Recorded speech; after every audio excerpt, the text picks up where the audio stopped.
Zaterdagavond staan wij hier in het hartje van IJsselstein, kun je wel zeggen. Jera On Air 2023.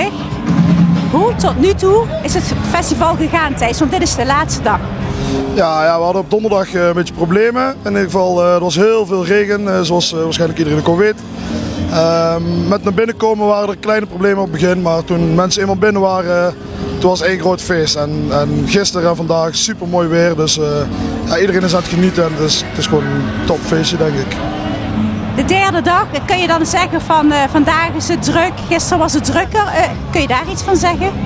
Ja, de donderdag denk ik dat iets minder mensen waren als gisteren en vandaag. Maar gisteren en vandaag zal ongeveer gelijk zijn. Dus er zijn denk ik ruim 15.000 mensen aanwezig vandaag. Dus dat is voor ons heel mooi. Zoveel mensen, maar hoeveel acts zijn er dan? Kun je dat een beetje uitleggen? Er komen zoveel mensen op af? Ja, wat we doen is eigenlijk, we zijn een heel niche festival. Dus we zitten echt in de punk en in de hardcore. We hebben wel een uitschieter zoals Henk Wijngaard. Maar mensen die van de muziek houden, die vinden bijna alle mensen hier komen leuk. Dus daarom denk ik dat er ook redelijk veel mensen op afkomen en steeds meer. En we verkopen ook kaarten in meer dan 50 landen. Dus ze komen echt overal vandaan. Van Brazilië, van Japan, van Amerika, Australië, noem maar op. Dus ja, het is echt een festival voor de liefhebber. En als je het leuk vindt, dan kom je gewoon van ver hierheen.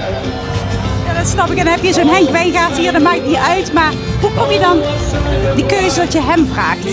Nou, er werd ons eigenlijk gewoon aangeboden in ieder geval. Ik zei van, zullen we Henk Wijngaard erbij doen? Ja, tuurlijk gaan we Henk Wijngaard erbij doen. Dat is toch mooi? Totaal ander genre. Heb je het gezien zojuist?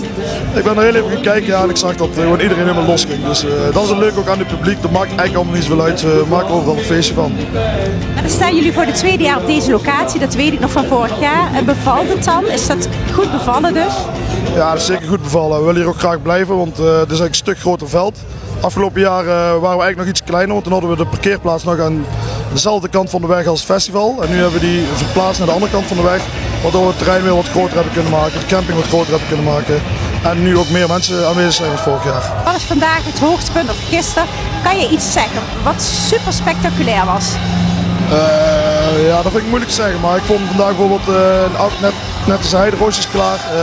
Ik kom uit Horst, ook uit Limburg, bij ons in de buurt. Die staan er heel vaak. Alleen dit jaar hebben ze zeg maar één show in het hele jaar gepland en dat was alleen op Jera On Air. Dus dat was ook wel speciaal. Ik hoorde ze zojuist zeggen dat ze hier zijn gestart, klopt? Ja, inderdaad. Ja. Dan kun je trots zijn, hè? Ja, zeker. Dat is wel mooi.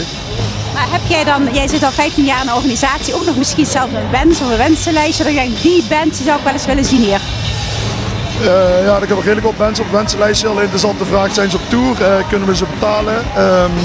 Ik heb wel al heel veel bands van het lijstje afgestript, moet ik zeggen. Dus daar ben ik wel heel blij mee.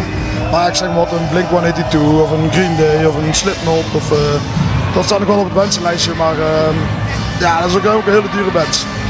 En het is de 29e editie, volgend jaar wordt het de 30ste. Is er dan een speciale act of kan je daar nog niks van zeggen?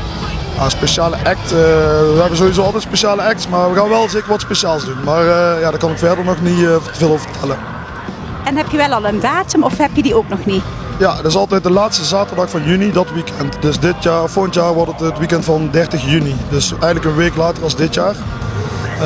Maar ja, gewoon de laatste zaterdag van juni.